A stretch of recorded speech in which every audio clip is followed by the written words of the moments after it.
I wasn't looking for a mystery when I first noticed the fountains. It started with a photograph, one of those sepia-toned images from the 1890s, showing a grand public drinking fountain in San Francisco. Ornate, classical, built like a monument rather than a utility.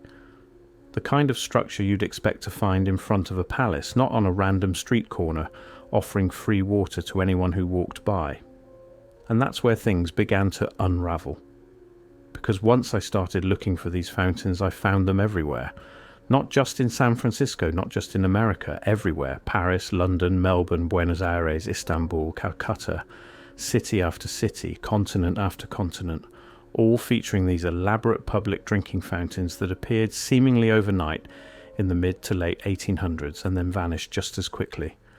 The deeper I looked, the less sense the official story made. Let me show you what I found. Between roughly 1850 and 1900, thousands upon thousands of ornate public drinking fountains appeared in cities across the world. These weren't simple spigots or basic wells, these were architectural statements, carved granite, bronze fixtures, multiple basins at different heights, one for humans, one for horses, one for dogs, artistic flourishes that served no functional purpose. Latin inscriptions, classical columns, some towered 15-20 feet high. The craftsmanship was extraordinary. Intricate metalwork, perfectly fitted stonework, hydraulic systems that required precision engineering, each one unique, yet somehow adhering to similar aesthetic principles. And they were free. This raises a simple but critical question. Who paid for all this? The official explanation is that wealthy philanthropists funded these fountains as acts of charity. That groups like the Metropolitan Drinking Fountain and Cattle Trough Association in London, or similar organisations in other cities, commissioned these elaborate structures out of concern for public health and animal welfare. But the official explanation collapses here, because we're not talking about dozens of fountains, we're talking about thousands.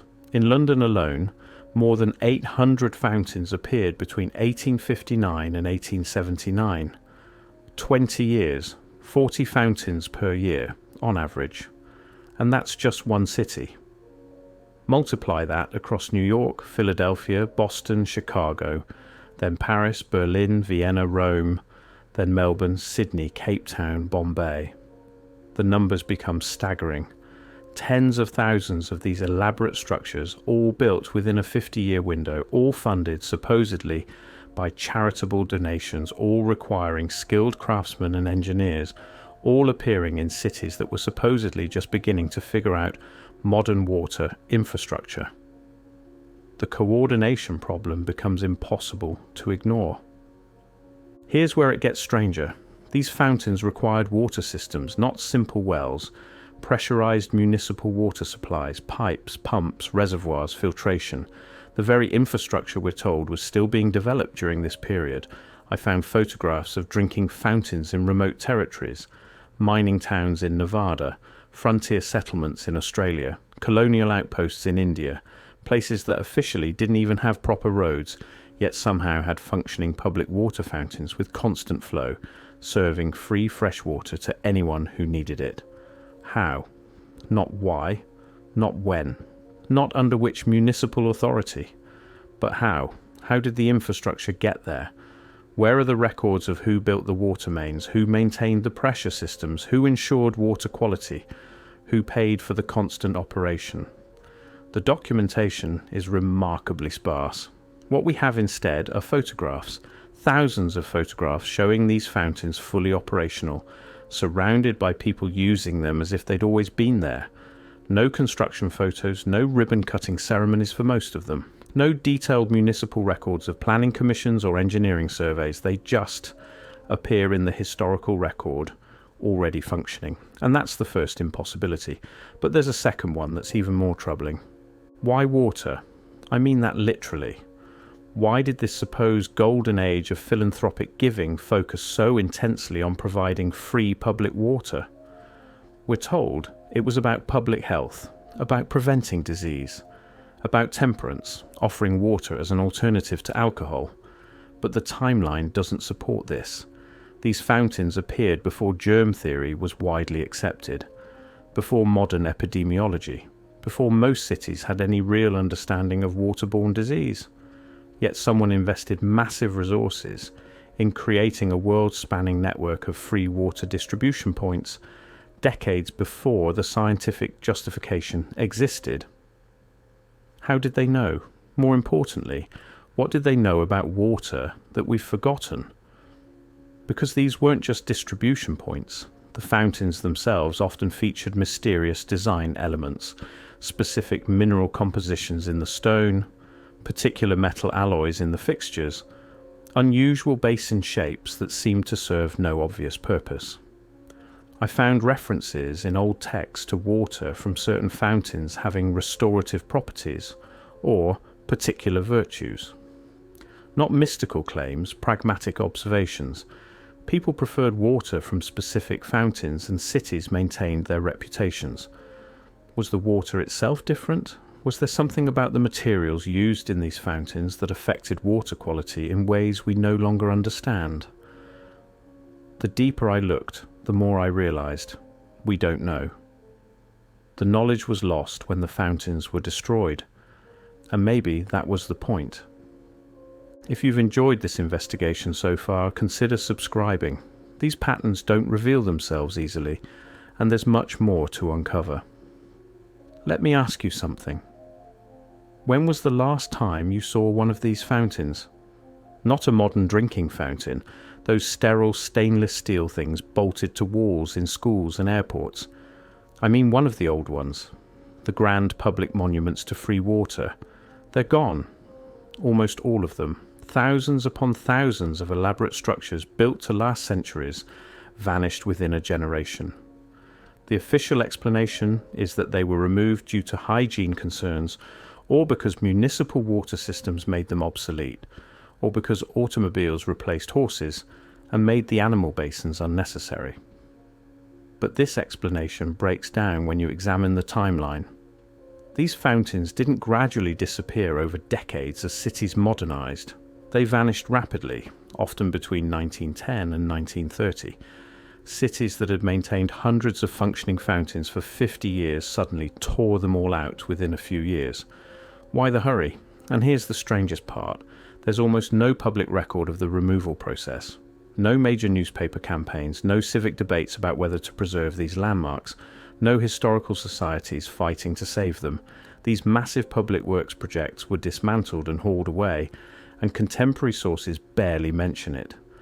It's as if an entire category of public infrastructure was deliberately erased from the urban landscape, and everyone just accepted it. The deeper I went, the more this pattern of organised forgetting revealed itself. I need to take you back to the fountains themselves, because there's something about them that doesn't fit with what we're told about this era. The late 1800s, we're told, was a period of rapid industrialization, mass production, standardization. The whole point of the Industrial Revolution was efficiency, making things faster, cheaper, more uniformly. But these fountains weren't mass-produced. Each one was bespoke, custom carved, individual designs. I found fountains featuring classical mythology, Neptune, water nymphs, dolphins. I found Gothic designs with gargoyles and pointed arches. I found Egyptian motifs complete with hieroglyphics. I found Byzantine patterns, Moorish tilework, Celtic knotwork. This represents an enormous diversity of skilled craftsmanship.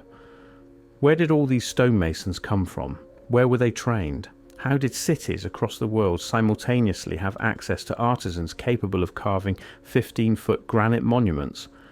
The evidence suggests something much larger, because we're not just talking about artistic skill, we're talking about technical knowledge. These fountains had to handle water pressure. They needed freeze-proof designs in cold climates. They required drainage systems. The metalwork had to resist corrosion. The stone had to be properly sealed.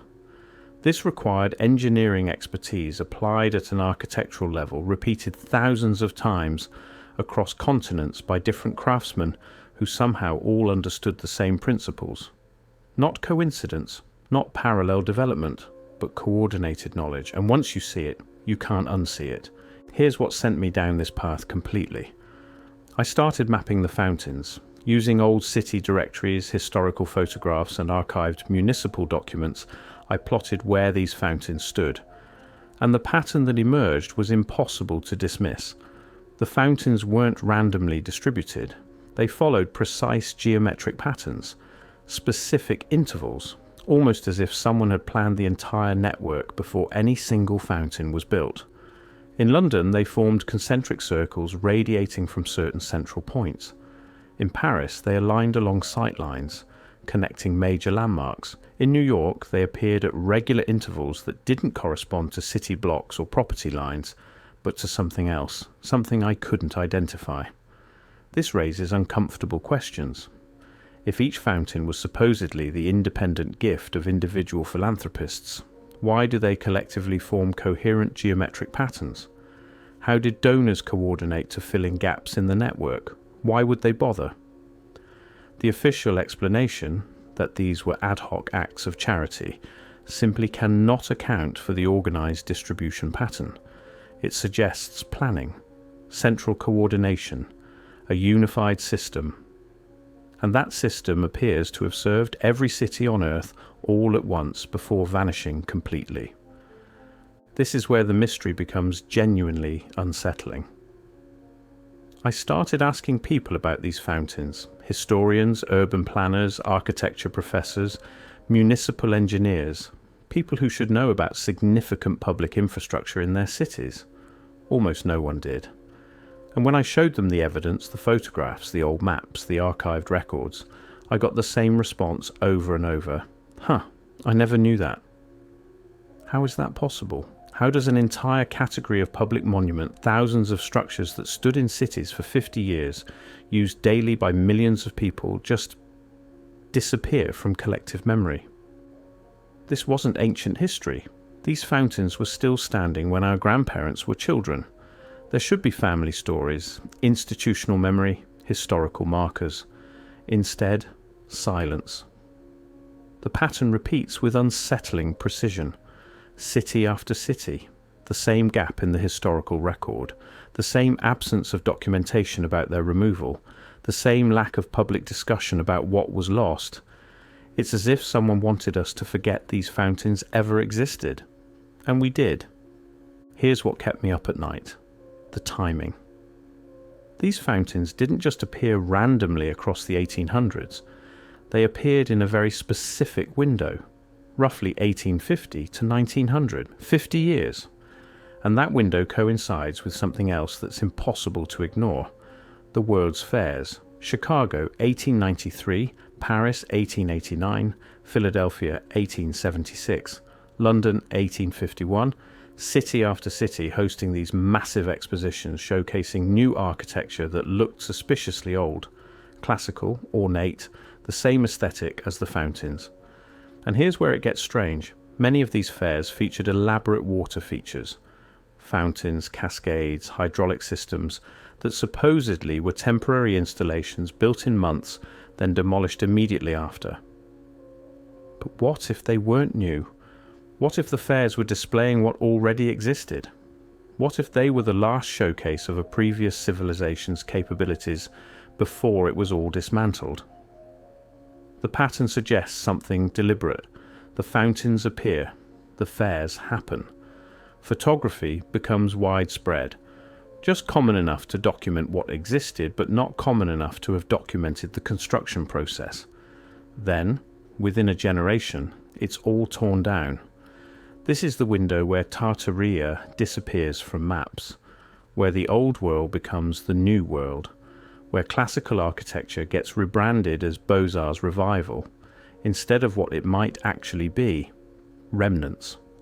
The fountains appeared right at the moment of transition, right as the old infrastructure was being catalogued and removed, right as a new historical narrative was being established.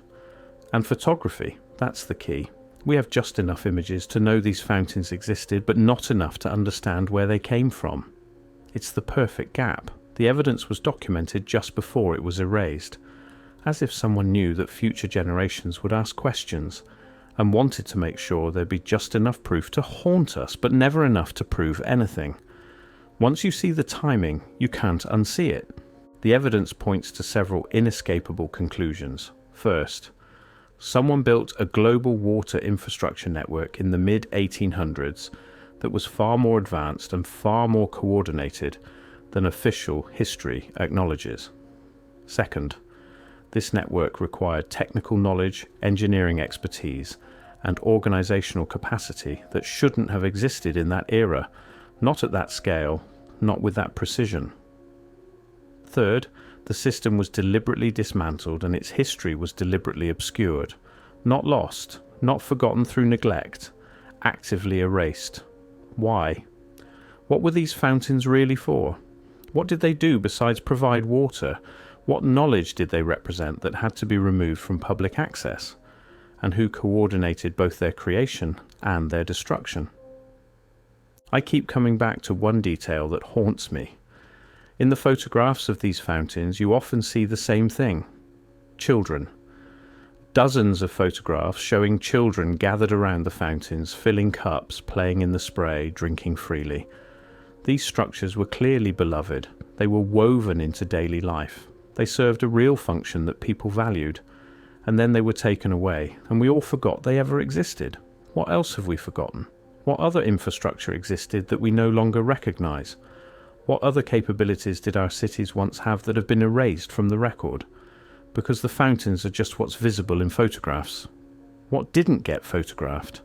What was so ordinary, so ubiquitous that no one thought to document it before it vanished? The official explanation collapses here. We're supposed to believe that our civilization has been on a steady upward trajectory, that everything keeps getting better, more advanced, more sophisticated. But what if that's not true? What if we've lost things, important things? What if the Victorian era had access to knowledge and capabilities that we don't have anymore? The fountains suggest yes. I don't have definitive answers. I don't know exactly who built this network or how they did it or why it was destroyed, but I know the official story doesn't hold water. No pun intended. I know that thousands of elaborate public water fountains representing millions of hours of skilled labour and incalculable amounts of resources appeared across the world in a 50-year window. I know they required infrastructure that supposedly didn't exist yet. I know they followed organised patterns that suggest central planning. I know they were dismantled rapidly and their history was suppressed. And I know that we're not supposed to ask these questions, but I'm asking anyway. Who built Tartaria's drinking fountains? Where did the knowledge come from? What did these structures really do? And most importantly, what else was taken from us when they were destroyed? The fountains are gone. The craftsmen who built them are gone. The infrastructure that fed them is gone. The records are sparse to non-existent, but the photographs remain. And once you see the pattern, you can't unsee it. Something was here. Something sophisticated. Something global. Something that provided free, clean water to every city on Earth, housed in monuments built to last forever. And then it was erased. The question isn't whether this happened. The evidence is overwhelming. The question is, what else don't we remember? What other gifts were taken from us while we weren't paying attention? And who benefited from making us forget? I don't expect answers. Not today. Maybe not ever. But I know that every time I walk past a modern drinking fountain, that sad little stainless steel fixture bolted to a wall, I think about what we lost. And I wonder what else is hidden in plain sight, waiting for someone to ask the right questions. The fountains are trying to tell us something, about lost knowledge, about coordinated erasure, about a world that was different than we've been told. All we have to do is look.